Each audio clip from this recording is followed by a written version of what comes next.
तो चलिए इस वीडियो में हम जानेंगे कि मैग्नेटिक कॉन्टेक्टर के साथ स्प्लिट एसी की वायरिंग किस प्रकार से किया जाता है। ठीक है, इसके पहले हमने कई प्रकार की वायरिंग बताया है आपको।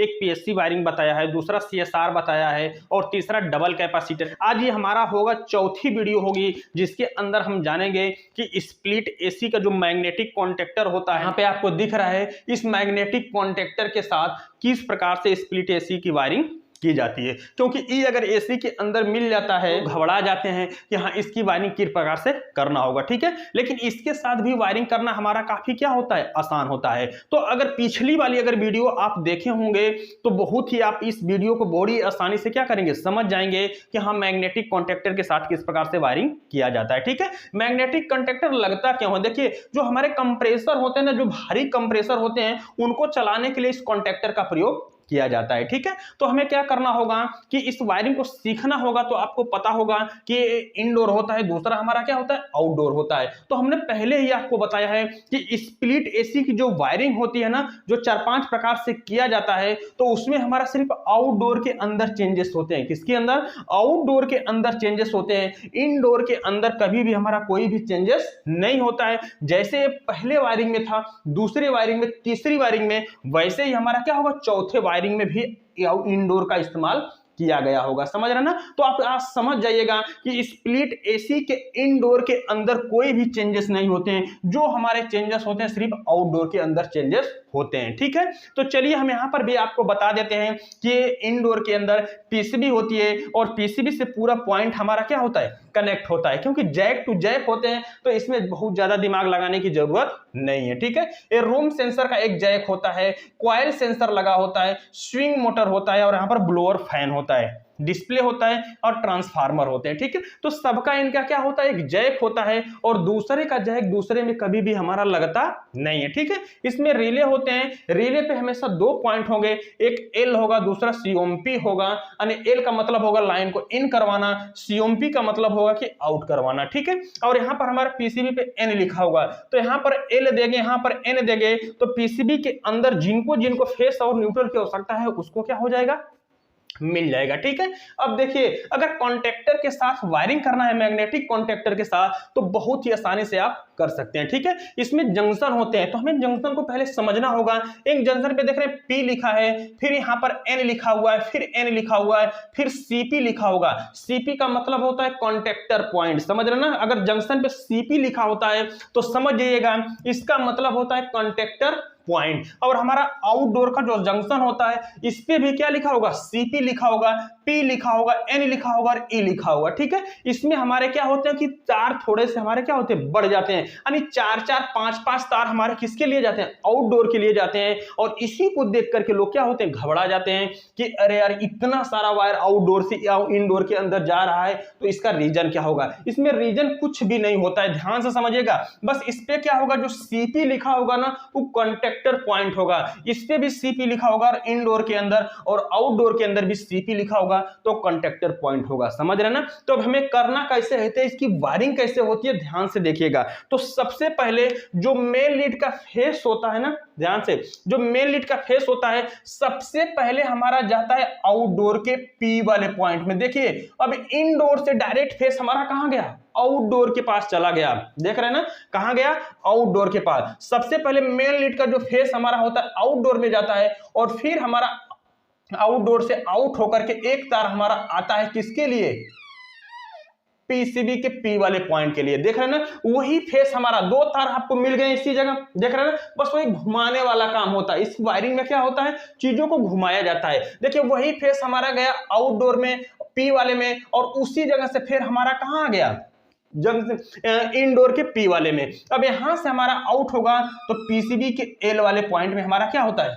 चला जाता है। यानी जो रिले का एल वाला पॉइंट होगा उसके अंदर पहुंच गया। अब देख रहे हैं फेस हमारा यहां गया और यहां से फिर हमारा कहां गया, रिले के एल वाले पॉइंट में पहुंच गया। ठीक है, फिर इसके अंदर देख रहे हैं जो न्यूट्रल होगा ना, न्यूट्रल को आप इसी जगह से क्या करते हैं, इन करवा सकते हैं और यहां से हमारा न्यूट्रल इन होगा और यहां से सीधे हमारा कहां चला जाएगा, पीसीबी के एन वाले पॉइंट में। यानी जंक्शन में आया और जंक्शन से हमारा कहां चला गया, एन वाले पॉइंट में चला गया। और इसी जगह से आप चाहें तो न्यूट्रल को यहां क्या कर सकते हैं, कनेक्ट करवा सकते हैं। यानी जो डायरेक्ट न्यूट्रल है, न्यूट्रल तो डायरेक्ट होता है, कॉमन होता है, कहीं से किसी को दे सकते हैं, इससे कोई दिक्कत नहीं है। ठीक है, अब यहां से हमारा न्यूट्रल आउट होगा तो वो हमारा कहां चला जाएगा, आउटडोर के एन वाले पॉइंट में। देख रहे हैं ना, कहां चला गया, आउटडोर के एन वाले पॉइंट में हमारा चला गया है। ठीक है, अब यहां पर आप देखेंगे तो हमारा जो हमने सबसे पहले जो फेस को इन करवाया, देख रहे हैं ना, फेस को क्या किया, इन करवाया, और फेस को आउट करवा करके यानी कि आउटडोर से फिर लेकर आया एक तार और इनडोर के पी वाले पॉइंट में जोड़ करके हमने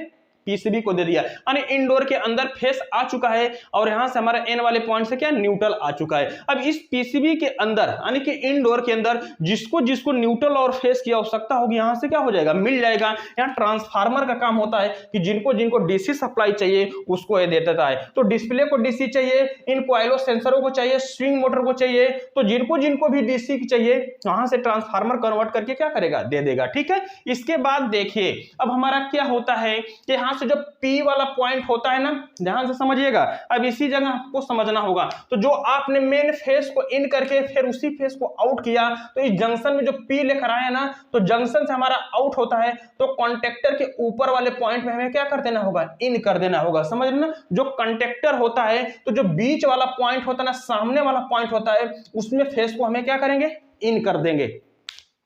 ठीक है, देखिए फेस को हमने क्या कर दिया, इन कर दिया। अब यहां से हमारा फेस आउट होगा, देखिए कॉन्टेक्टर से जब हमारा फेस आउट होगा तो सीधे हमारा चला जाता है कहां, कंप्रेसर के रनिंग वाले पॉइंट में। कहां चला गया, कंप्रेसर के रनिंग वाले पॉइंट में। तो यहां से आप देख रहे हैं कि वही फेस जो मेन लीड का डायरेक्ट फेस था, पी में से हमारा डायरेक्ट कंडक्टर के एक पॉइंट में आया और इस जगह से हमारा कहां गया, कंप्रेसर के रनिंग वाले पॉइंट में चला गया। ठीक है, अब देखिए अब इसमें सीपी का क्या मतलब होगा उसको हम समझते हैं। अब देखिए कंप्रेसर से जो हमारा फेस आउट होगा, यानी इनडोर्स के रिले से, ध्यान से समझिएगा, इनडोर के रिले के कंप्रेसर वाले से जो फेस आउट होगा वो हमारा चला जाएगा सीपी वाले पॉइंट में। यानी इनडोर का जो जंक्शन होगा ना, उसके अंदर ले जाकर के हमें जोड़ देना होगा। अब यहां से हमारा सीपी से फेस हमारा आउट होगा, फिर हमारा किसके लिए, आउटडोर के लिए चला जाएगा। देख रहे हैं ना, कहां चला गया, आउटडोर के अंदर चला गया। तो देख रहे हैं कि 1 2 3 4 तार, किसमें कितने तार जा रहे हैं, आउटडोर के लिए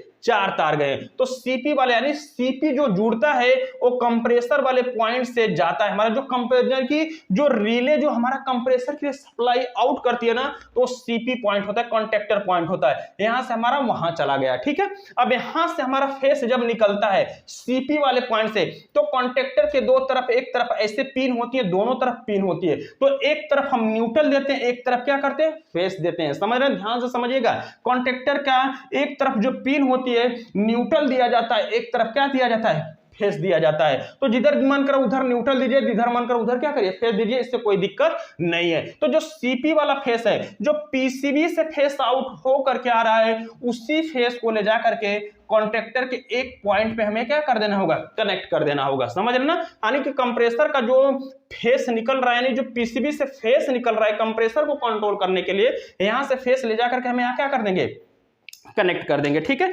इसके बाद यहां से जो न्यूट्रल होगा, एक कॉन्टेक्टर के एक पॉइंट में तो आपने फेस दे दिया और दूसरे पॉइंट में हमें क्या करना होगा, न्यूट्रल देना होगा। देखिए हमने न्यूट्रल को यहां पर डायरेक्ट दे दिया। ठीक है, अब यहां पर आप देख रहे हैं कि इसको फेस भी मिल चुका है और इसको क्या हो चुका, न्यूट्रल भी मिल चुका है। ठीक है, अब लगभग इसकी वायरिंग पूरा क्या हो चुकी है, कंप्लीट हो चुकी है। अब इनको क्या चाहिए, कैपेसिटर चाहिए। कंप्रेसर को क्या चाहिए, कैपेसिटर। तो चलिए यहां पर हम यहां पर क्या लगा देते हैं, कैपेसिटर। समझ रहे हैं ना, तो इसके लिए जो कैपेसिटर हमारे होते हैं ना, देख रहे हैं ना, रनिंग कैपेसिटर जो हमारे होते हैं, रनिंग कैपेसिटर 20 से लेकर के 55 एमएफडी तक, कितना होते हैं, 20 से लेकर के 55 एमएफडी तक अधिकतर क्या किए जाते हैं, प्रयोग किए जाते हैं। तो इसके कैपेसिटर के दो तार होंगे ना, तो एक को ले जाकर के हमें कंप्रेसर के रनिंग वाले पॉइंट में जोड़ देना है और एक को हमें कहां जोड़ देना है, स्टार्टिंग वाले पॉइंट में जोड़ देना है। ठीक है, देखिए इसमें कैपेसिटर भी क्या हो चुका है, जुड़ चुका है। कैपेसिटर जो 20 से 55 एमएफडी के बीच में आते हैं, कंप्रेसर के एक रनिंग वाले में जोड़ देंगे, दूसरों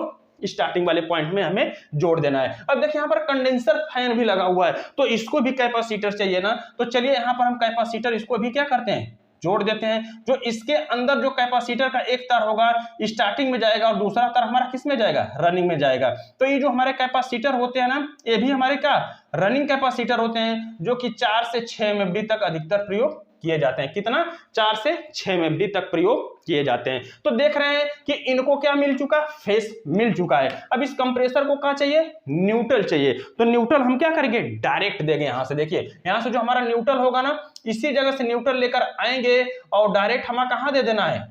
कंप्रेसर को दे देना है। देख रही है, अब कंप्रेसर में कैपेसिटर भी जुड़ गया और यहां से देख रहे हैं डायरेक्ट न्यूट्रल भी मिल चुका है। ठीक है, इस न्यूट्रल को आप चाहें तो यहां से हटा करके, जो यहां से आप जोड़ रहे हैं ना, यहां से हटा करके आपकी इच्छा हो तो जो कंडक्टर पॉइंट का दूसरा पॉइंट होता है ना, इसी से क्या कर सकते हैं? कनेक्ट करवा सकते हैं। इसमें कोई दिक्कत होने वाली नहीं है, क्योंकि आपको पता है शुरू से कि न्यूट्रल क्या होता है? कॉमन होता है। तो ये न्यूट्रल तो डायरेक्ट ही आ रहा है, तो यहां पर हमने क्या कर दिया? जोड़ दिया। अब इस न्यूट्रल को हम लेकर जाएंगे और किसको दे देंगे?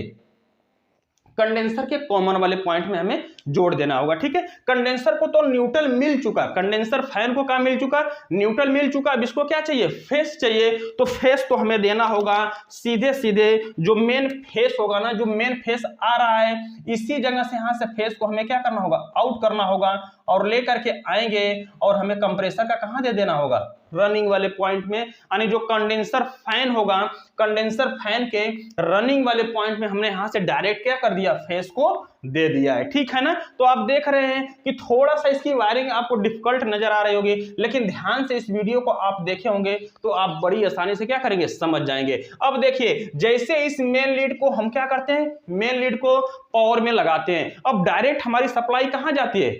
आउटडोर के पास, और वहां से आउट होकर के हमारा कहां आता है? इनडोर के पास आता है। अब रिले देखिए, अब हमारा फेस यहां तक आ गया तो कॉन्टेक्टर, मैग्नेटिक कॉन्टेक्टर यहां पर सप्लाई को रोक करके रखता है। समझ रहे ना? कॉन्टेक्टर जो होता है ना, सप्लाई को क्या करता है? रोक करके। अब इस पॉइंट को और इस पॉइंट को आपस में चिपकाने के लिए, ध्यान से समझिए, इस पॉइंट को और इस पॉइंट को आपस में चिपकाने के लिए इसके दोनों कॉइलें हैं ना, इस पे जब तक न्यूट्रल और फेस की सप्लाई नहीं मिलेगी तब तक इसके अंदर जो मैग्नेट होता है उन आपस में चिपकेगा नहीं, तब तक हमारी सप्लाई आगे नहीं जाएगी। तो सप्लाई मिलती कैसे है? अब जैसे रिले 2-3 मिनट के बाद यहां से सप्लाई को क्या करेगा?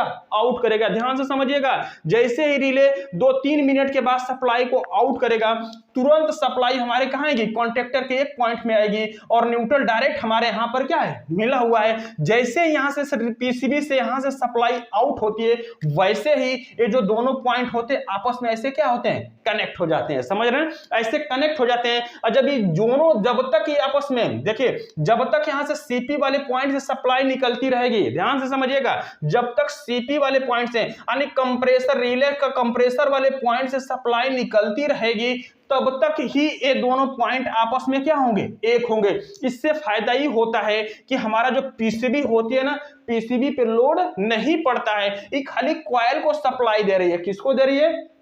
कॉइल को सप्लाई दे रही है। और जो हमारा फेस है ना, वो डायरेक्ट हमारा किस में पहुंच रहा है? कंप्रेसर पे पहुंच रहा है। जिससे क्या होगा कि कॉन्टेक्टर लगा देने से पीसीबी पे कोई लोड पड़ता नहीं है। ठीक है, अब यहां से हमारी सप्लाई जा रही है ना, तो जब तक इनके कॉइलों पे पहुंचेगी तभी तक ये दोनों पॉइंट आपस में क्या होंगे? एक होंगे। और जैसे ही यहां पर कंप्रेसर चलेगा तो कूलिंग होगा कि नहीं होगा? कूलिंग होगा। तो यहां से पीसीबी क्या करेगा? ये सेंसर उसको कट करवाएंगे। जब सेंसर कट करवाएंगे तो यहां से क्या होता है कि रिले यहां से कंप्रेसर वाले सप्लाई को क्या करते हैं?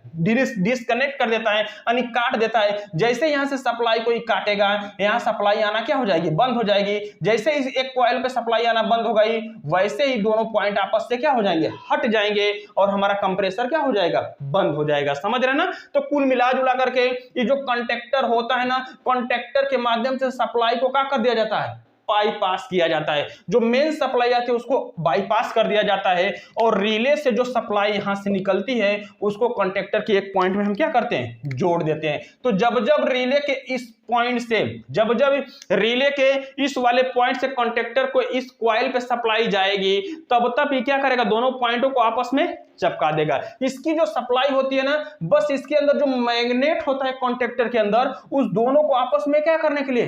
कनेक्ट करने के लिए होता है। बकिया इसका कोई काम नहीं होता है। जैसे यहां से कॉइल की सप्लाई आप हटा देंगे, ये कॉन्टेक्टर दोनों क्या हो जाएंगे, आपस में हट जाएंगे, यानी इनका कोई एक दूसरे से कोई संपर्क नहीं रह जाएगा, ठीक है। और जैसे ही आप यहां से सप्लाई देंगे, यानी जब जब पीसीबी से सीपी वाले पॉइंट से सप्लाई जाएगी तब तक ये दोनों पॉइंट आपस में एक होंगे, और जब तक सप्लाई नहीं जाएगी दोनों पॉइंट इस प्रकार से एक नहीं होंगे। तो इससे फायदा ये होता है कि जो हमारा फेस होता है ना वो डायरेक्ट हो जाता है, इस पीसीबी पे कोई लोड पड़ता नहीं है, इसीलिए हमारी पीसीबी क्या होती है, जल्दी खराब नहीं होती है। समझ रहे हैं ना। तो आपको इस समझ में आ गया होगा, सीपी का मतलब होता है कॉन्टेक्टर पॉइंट। दो पॉइंटों को आपस में जोड़ने के लिए सीपी का इस्तेमाल किया जाता है, ठीक है। अब यहां पर आप देख रहे हैं कि मेन लीड से हमारा क्या निकलेगा, अर्थ निकलेगा, और इस अर्थ को हम लेकर चले जाएंगे कहां, आउटडोर के अंदर, और आउटडोर के अंदर जिनको जिनको अर्थ की आवश्यकता होगी वहां से हमें अर्थ को क्या करना होगा, जोड़ देना होगा, ठीक है। अब यहां पर आप देख रहे हैं कि आउटडोर के लिए सारे वीडियो में 3 ही तार जा रहे थे, न्यूट्रल, फेस और अर्थ का। अब इसमें आप देख रहे हैं कि 1 2 3 4 और अर्थ का लेंगे तो 5 तार जा रहे हैं। समझ रहे हैं ना। आउटडोर के लिए कितने तार जा रहे हैं, 5 तार जा रहे हैं। तो यही जो 5 तार जाते हैं, लोग देख करके घबरा जाते हैं कि अरे इतने 5 तार कहां पर कैसे जा रहे हैं। समझ रहे हैं। तो जो जिस आउटडोर से समझिए कि 5 तार निकल रहे हैं, इनडोर से 5 तार आउटडोर के लिए जा रहे हैं, तो 100% होगा कि उसके आउटडोर में क्या लगा है, मैग्नेटिक कॉन्टेक्टर लगा है, और उसकी जो वायरिंग होगी इसी प्रकार से की गई होगी, ठीक है। तो हमें उम्मीद है कि आपको कॉन्टेक्टर की वायरिंग क्या हो गई, समझ में आ गई होगी। तो इस वीडियो से संबंधित कोई भी सवाल और सुझाव कमेंट बॉक्स में जरूर लिखिएगा। वीडियो देखने के लिए बहुत बहुत धन्यवाद।